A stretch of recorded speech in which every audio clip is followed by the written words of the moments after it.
Olá, nessa edição do Cidadania, você acompanha conosco uma conversa sobre os 5 anos do Estatuto de Igualdade Racial e também sobre a atuação da Secretaria de Políticas de Promoção de Igualdade Racial. E quem conversa conosco sobre o assunto é a ministra Nilma Lino Gomes, que está à frente da Secretaria há 6 meses. Ministra, muito obrigada pela sua presença aqui no nosso programa. Eu vou começar a nossa entrevista por uma questão ligada a essa questão das políticas de promoção de igualdade racial. Quando a gente fala sobre esse assunto, eu, na minha experiência pessoal, por exemplo, vejo que as pessoas logo pensam em cotas, seja cotas para a universidade, seja cotas agora para mercado de trabalho no que diz respeito ao funcionalismo público, né? E sempre vem uma questão acompanhada dessa ideia. Não valeria mais a pena investir em políticas que promovessem mais justiça social, mais igualdade social? E em decorrência dessa igualdade, a reboque, naturalmente, já viria a questão da igualdade racial sendo resolvida. Até que ponto investir numa política tão específica assim não tem o efeito reverso, não gera mais segregação do que inclusão? Bom, primeiro, muito obrigada por estar aqui com você, Tânia, e com todas as pessoas que estão participando do programa. Eu acho sua pergunta muito importante porque ela me dá a oportunidade de esclarecer sobre o que são as políticas de promoção da igualdade racial. Como você falou, muitas vezes as pessoas entendem já como cotas.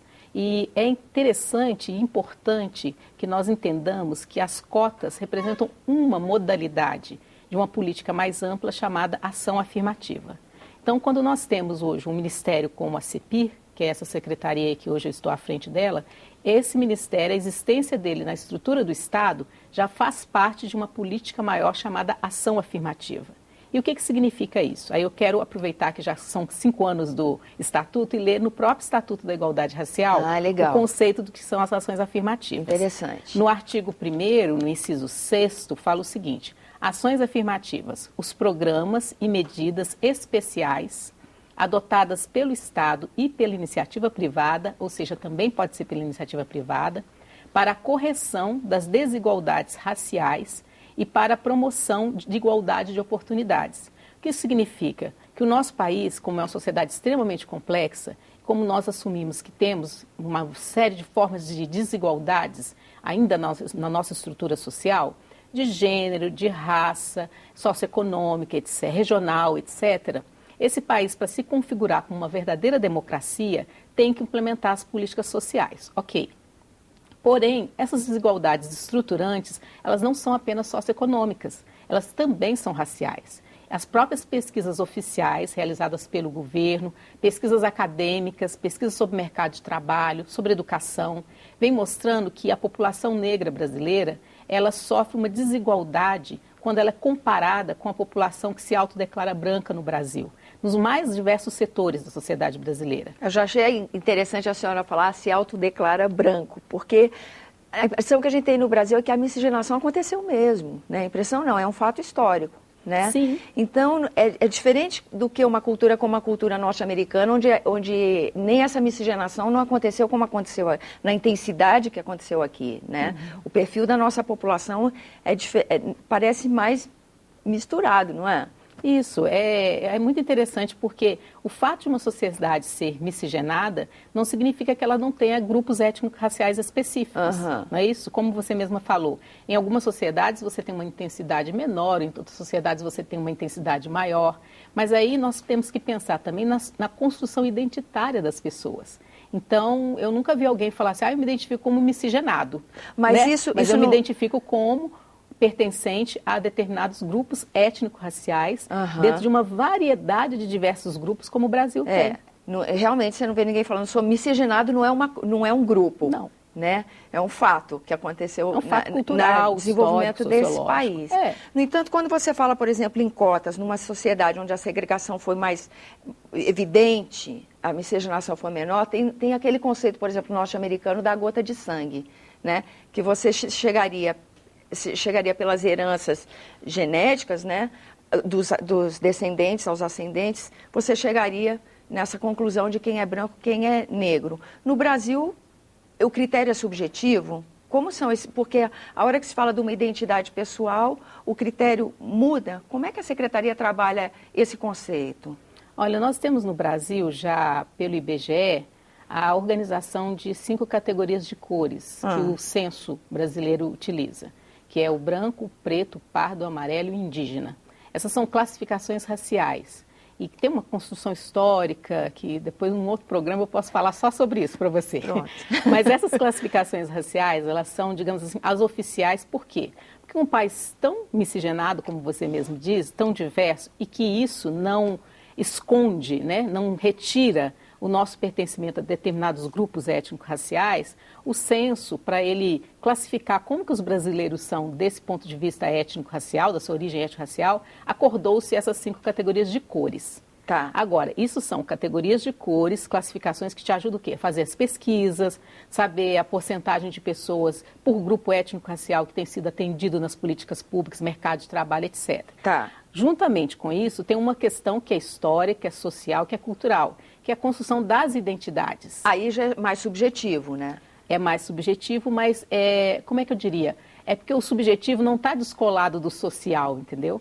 É uma formação social na nossa sociedade, como nós brasileiros e brasileiras construímos a nossa classificação do ponto de vista étnico-racial. Então, você tem, dentro das classificações de cores, para o censo e para as pesquisas que nós fazemos, as cores pretos e pardos, que as próprias pesquisas sobre mercado de trabalho, desigualdade, foram mostrando que os grupos que se autoclassificam como pretos e pardos, eles estão muito mais próximos em todas as condições, inclusive de desigualdade, do que o grupo que se autoclassifica como branco na sociedade brasileira. Agora, eu posso ter a classificação social preto e pardo no censo, que é assim que eu me vejo, porque eu reconheço em mim uma herança africana em mim, e o fenótipo também conta no Brasil para nós classificarmos as pessoas, não é isso? É. Então você tem essa junção de uma herança com o fenótipo, com uma forma, com uma cultura. Na cultura nós classificamos as pessoas aqui no Brasil. E você tem uma outra questão que é como eu me vejo como pessoa no mundo. Então, eu me classifico como preta nos censos, mas eu me vejo politicamente na sociedade como uma mulher negra. Porque pretos e pardos pode ser chamado do grupo negro, da categoria negro, por causa da grande proximidade que tem em tudo. Trajetória de vida, escolar, mercado de trabalho, escolaridade dos pais. Quando você compara com a outra categoria que é branco, ou com a categoria que é indígena, ou com a categoria que é amarelo. Porque... Entendeu? Então nós temos Entendi. classificação racial, construção de identidade, formas como o outro é visto e como se vê o outro.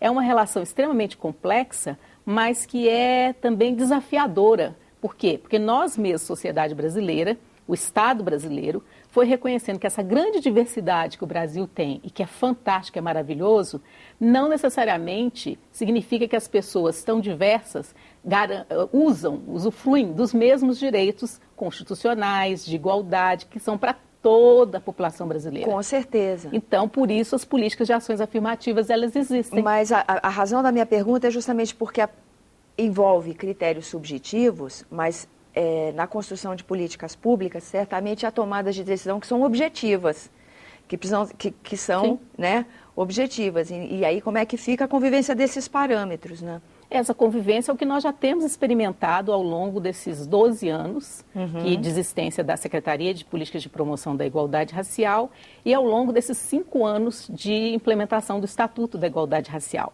Sabe o que eu acho muito interessante, Tânia? É que muitas vezes nós pensamos, mas isso é possível fazer isso? Mas será que você está separando, está discriminando? Mas a sociedade brasileira precisa acordar que a gente já convive com essas políticas. A gente já tem feito essas classificações para incluir. Porque essas mesmas classificações que nós estamos falando aqui, do grupo étnico-racial, que na concepção da ação afirmativa nós queremos incluir para igualizar os direitos, elas têm sido usadas para excluir as pessoas dos direitos. Isso é o racismo, por exemplo. O racismo, quando você vê uma pessoa e olha essa pessoa negra... Já faz um juízo de valor dela. Você não só faz um juízo de valor, você olha para aquela pessoa e pensa assim, opa, ela é inferior. Porque o racismo trabalha com a ideia de superioridade e inferioridade racial. E no limite, sabe onde que ele chega? Ele chega no humano e no não humano. Então, por isso, queima-se uma empregada doméstica, não é assim? Queima-se um índio. Queima-se um índio, né, as pessoas, o que aquela pessoa, quando o racismo está introjetado no imaginário social e na estrutura social, aquele que comete o ato racista considera aquele outro não somente diferente dele. Está justificado o ato. Ele acha que está justificado porque aquele outro é inferior a ele e mais, não é nem humano como ele, entendeu? Por isso a gente tem que superar racismo e combater racismo. É uma boa resposta. E aí, então, conta um pouco mais para a gente da atuação da Secretaria. Então, né? O quanto que o Estatuto ajuda no trabalho da Secretaria? Há, por exemplo, a crítica de que, apesar de haver previsão de políticas afirmativas na área da saúde, educação, lazer, mercado de trabalho, cultura, não há previsão orçamentária para essa ação e que isso já indica um enfraquecimento do próprio Estatuto. A senhora concorda com essa crítica? Olha, eu acho que significa que 5 anos nós estamos num crescendo dessa política. E, inclusive, nas questões orçamentárias de financiamento, nós precisamos aprimorá-las para que essas políticas consigam avançar mais. Mas não significa que elas não são, digamos assim, prioritárias. Por exemplo, a questão orçamentária que muitas pessoas gostam de falar em relação ao orçamento da CEPIR, etc. Tem que entender que a CEPIR ela é um ministério transversal. Não é isso? Ela faz uma política transversal dentro do governo federal, com os entes federados, estados, DF, municípios, com a sociedade civil, em específico os movimentos negros, os movimentos de ciganos, de grupos de matriz africana, o leque do público que a CEPIR atende. Então, na hora que ela faz essa política transversal, qual que é a ideia da política transversal? É que todos os ministérios, eles, do seu orçamento, eles destinem também recursos para a política de promoção da igualdade racial, porque a política é do Estado, ela não é da CEPIR. Então, você não pode pensar só no orçamento da CEPIR, você tem que pensar no orçamento que a gente tem utilizado em todos os outros ministérios. Há uma representação da CEPIR em todos os ministérios, vamos dizer assim, porque ele passa por todas essas pastas. Não seria uma representação da CEPIR, mas seria a temática da promoção da igualdade racial, ela tem que estar presente em todos os outros ministérios dentro da sua especificidade. E é exatamente isso que ao longo desses 12 anos a CEPIR vem construindo. Por quê? Como tudo isso é muito novo, não é tão simples você fazer isso de um dia para o outro, né? E por isso que essas políticas não ficam tão visíveis para a gente, assim, da sociedade, né? Como a senhora disse, tem várias políticas em andamento, mas nem sempre é tão visível para a gente, né? Eu acho que tem uma parte que ainda não é tão conhecida assim por uma grande maioria da sociedade. E tem uma outra parte também que é como elas mexem em questões que são estruturais e estruturantes, a médio e longo prazo é que vai ficará visível a ação delas. Por exemplo, as cotas nos concursos públicos, né?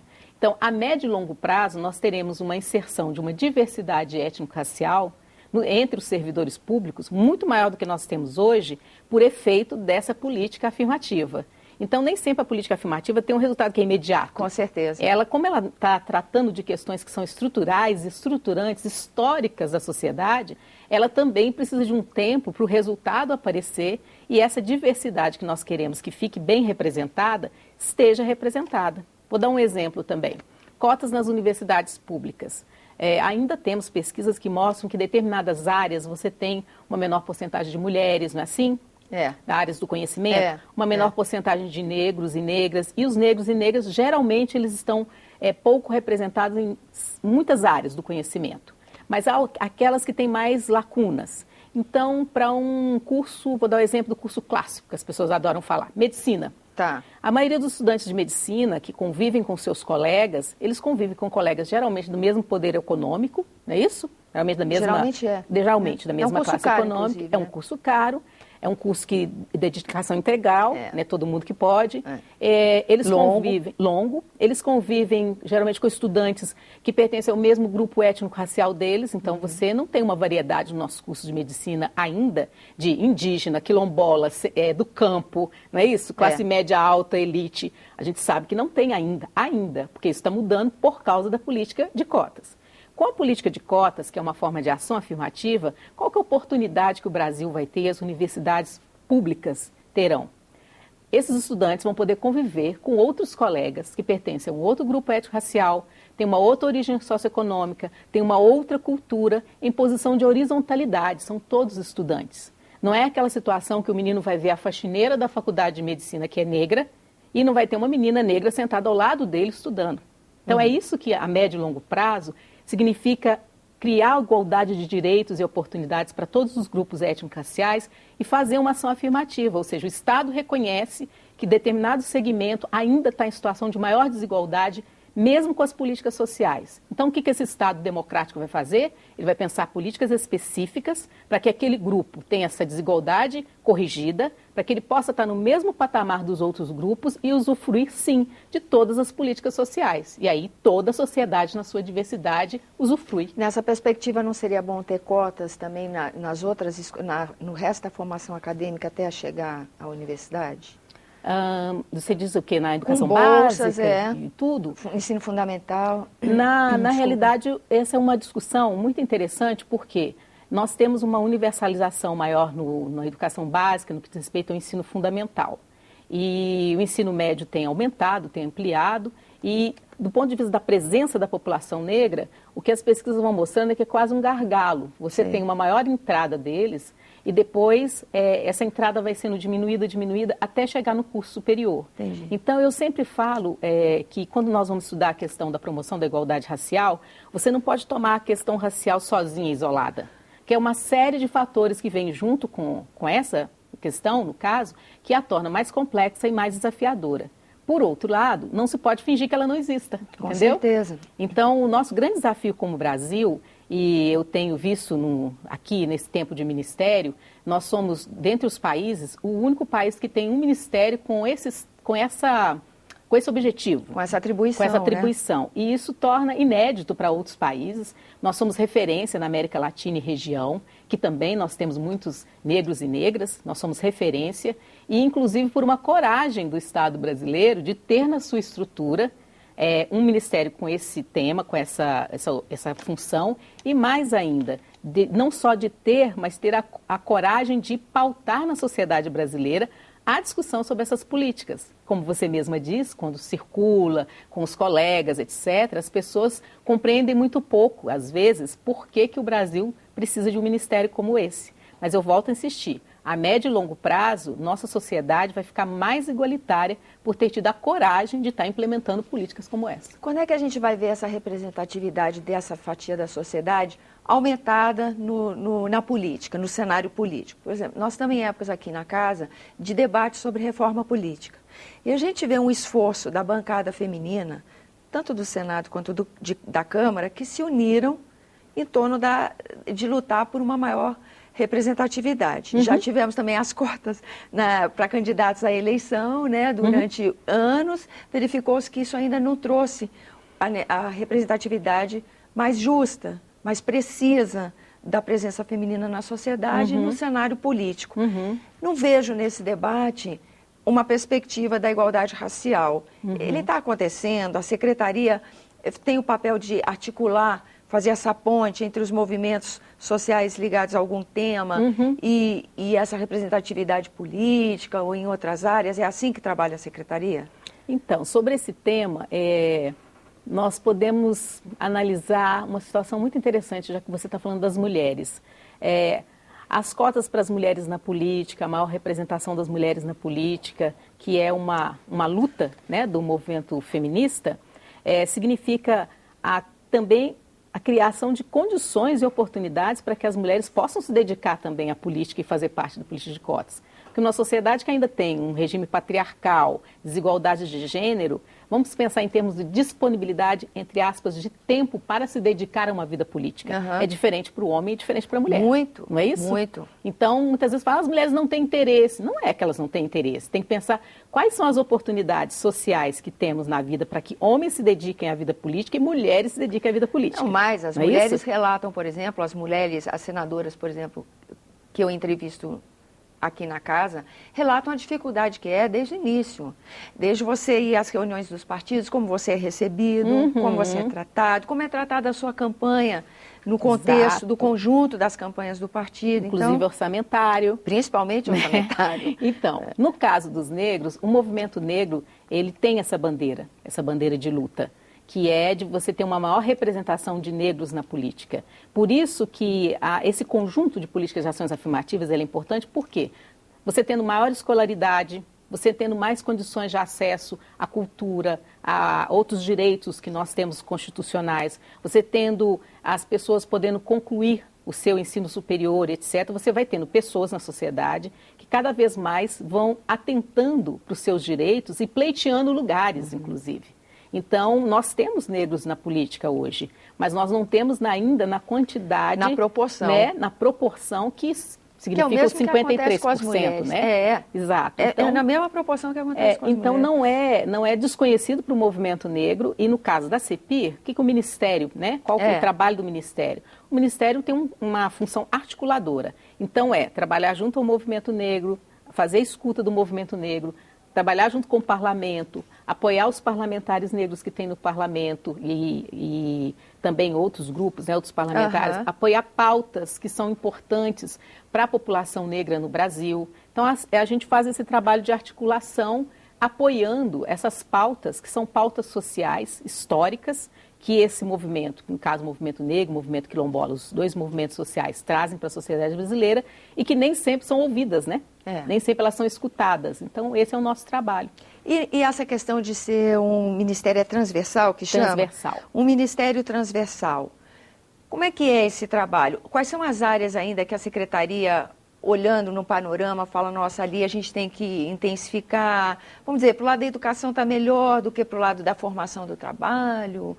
Sei lá, como é que é esse trabalho? Qual é a perspectiva da secretaria nesse trabalho transversal, que atinge tantas pastas, né? Então, o nosso desafio é fazer o trabalho transversal com todas as pastas, né? Esse que é o desafio. Mas tem as prioritárias, que a gente acha que a política, né, tem uma chamada maior para a implementação da política, que é a educação, a área do trabalho, a área da cultura, das relações internacionais, a área da previdência, do desenvolvimento social, do desenvolvimento agrário. Acesso à justiça é uma questão? Acesso à justiça, com certeza, é uma questão. A justiça é uma área muito importante em que nós temos que avançar muito ainda para compreender essa relação entre a justiça e a promoção da igualdade racial. Porque aí talvez fique notório um traço cultural que, como a senhora falou em outros momentos da entrevista, não é todo mundo que enxerga, né?